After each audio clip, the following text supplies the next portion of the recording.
Hey everyone, Paul Delacroce here with Mike Mundy from Pinnacle Mortgage, and today we're here to talk about some of the key elements that you should be looking out for when shopping for a mortgage. Mike, a lot of my clients have questions when they go through the pre-approval process and they want to find out exactly what mortgage is right for them, and obviously they want to get the best interest rate. But I'd like you to explain to everyone exactly what are some of the things that they should be looking out for, so that way they're comparing apples to apples.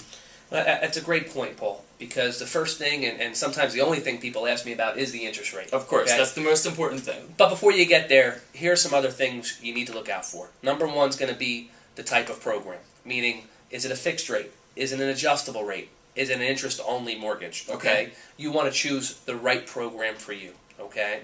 Next, you're going to look at your lock-in period, and that's going to be determined by your closing date. Are you closing in 30 days? In 60 days, in 90 days, etc. Is it longer? Is it shorter? The longer the lock-in period, normally, the higher the interest rate. Okay, from most lenders. Okay. Next, you're going to look at a float-down option.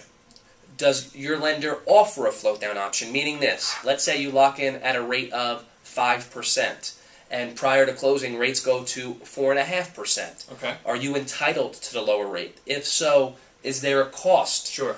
Does the rate have to go down a certain percentage before it kicks in? Okay. You have to find out the criteria of that. Okay.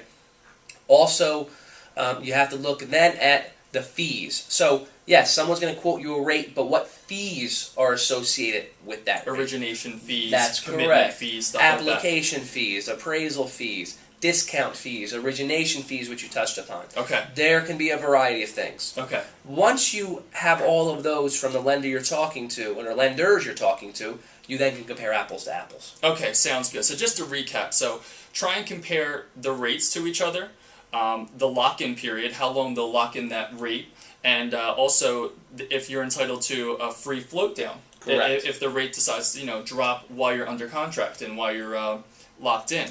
And lastly, what are the fees? Compare the fees to both parties, and also if it includes, the credit check and the appraisal and so on and so forth. That's correct. Okay. That's correct. Sounds good. And then after you do that, okay, and I tell everybody this, assuming everything is equal between lenders, okay, then you have to decide, how'd you get to that lender? Were you referred to that lender by someone you trust?